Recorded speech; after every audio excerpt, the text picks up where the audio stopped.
Hey there, and welcome to episode 8 of my survival game series. You're going to be watching me play on Tawaran Survival Games 2, the name of the map, the desert one.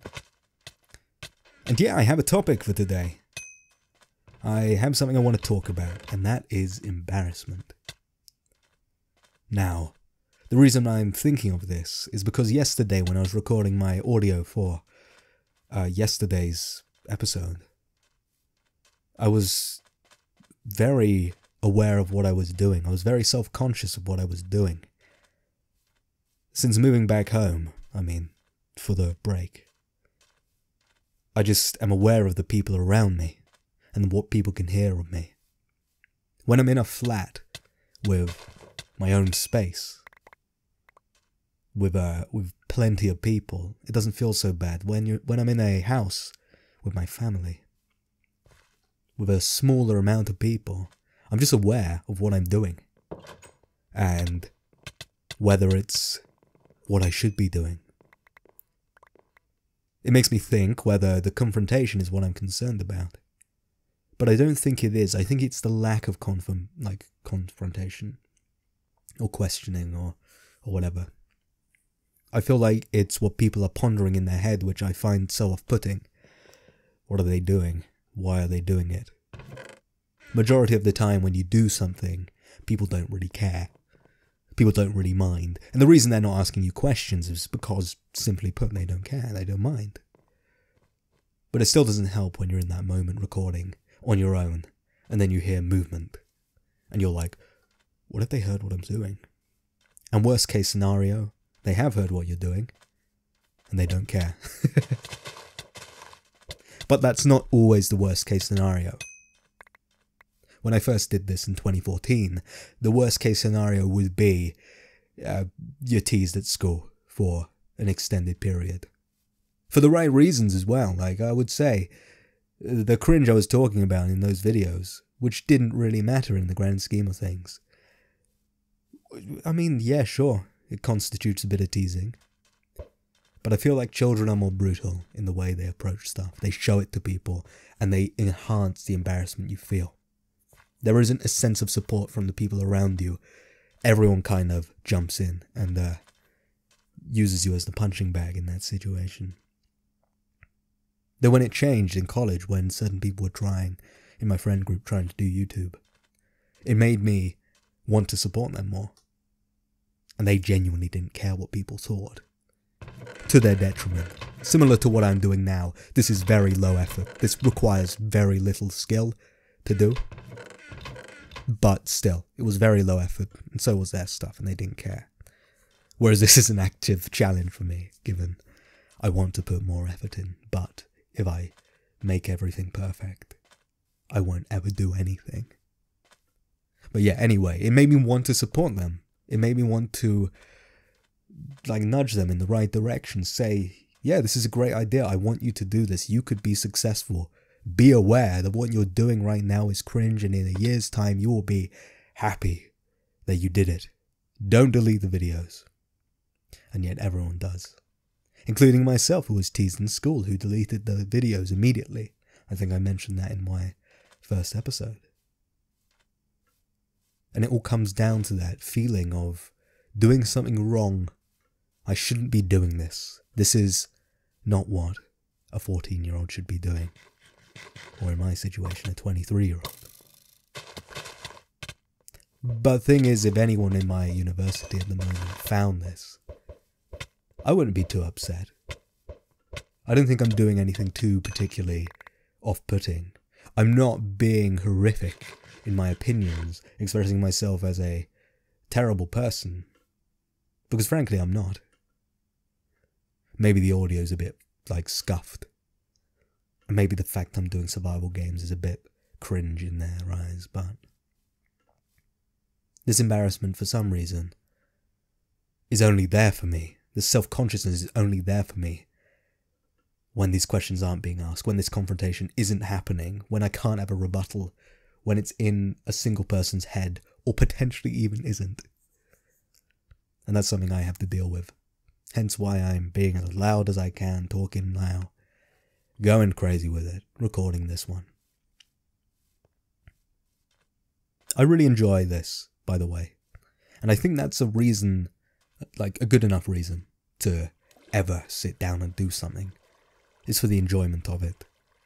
Or the goals you have set in mind. 100% that's perfectly valid. And I'm thinking of other stuff I would be embarrassed about in the past. So, photos of me. I never like pictures of me being taken. I think I look horrendous in all of them, but I don't cringe about seeing old ones. I would cringe at the time, but looking back and seeing old pictures when I was 19 mewing into the camera, I just find it funny. I'm glad I have it. I can send it to people and be like, look at how dorky I was. Kind of insane bone structure though, look at the jaw. I can make fun of myself, but also build myself up a bit. I'm completely over the self-deprecative part of my life. The part where I would just give in to the cringe of what I was doing and just try and play that off as a joke. But I would rather be kind to myself to an extent. Play the cringe, but also play the kind older brother. Just be alright with it. A nudge on the shoulder. There are certain pictures of me as well, which I think are cringe, or I would have thought were cringe, or would have thought were terrible, and I think they're funny. In my gut reaction, it's funny, and I must show people, and they look at it as if it's just a normal photo. And that's just perception at the end of the day. Perception's crazy, and you can't control what other people perceive you as, or who they perceive you as. I think one of the ways which made me so much more confident in myself was realizing that you are literally a different person to everyone. And you are a different person to yourself as well. Who you are to you is not the same to who you are to anyone else. And you will never be who you are to you to anyone else. The same way, the person you are to your next door neighbor, who you maybe have had a couple interactions with, is vastly different to who you are to your childhood friend. And who you are to, I don't know, yourself, to your parents, to your cousin who you don't see frequently, to your best friend, to your gorgeous wife. It's crazy. And that perspective properly got in my head. And I realized I can only be myself. I can only act the way I want to act. And then the rest is history. And this isn't a new thought. This isn't good. This isn't crazy. It isn't. But it really helped when I was a bit concerned about the way people were perceiving me. It happened in university the first time round. This time round, I do get in those moments though.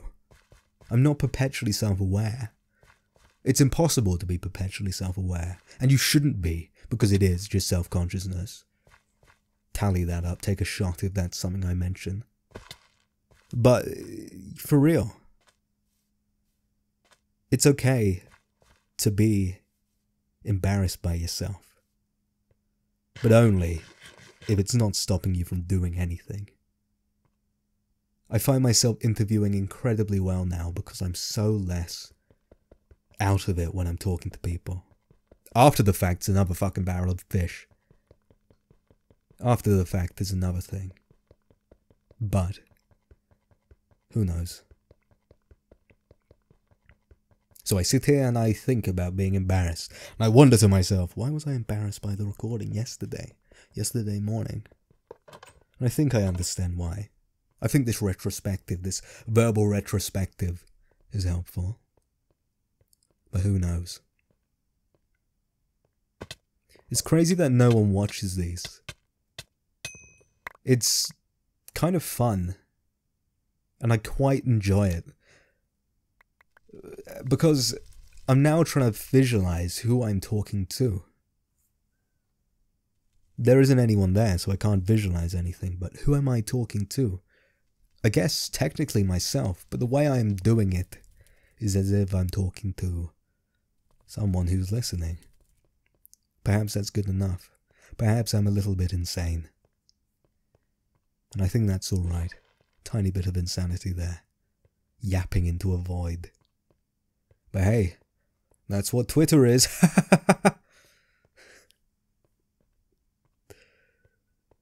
Yeah. This has been great to talk about, and I'm glad I've been able to discuss this. And perhaps there's something of note in there. Who knows? But we're reaching the end of our time. So, thank you so much for listening. You have a great one. And please, take care of yourself.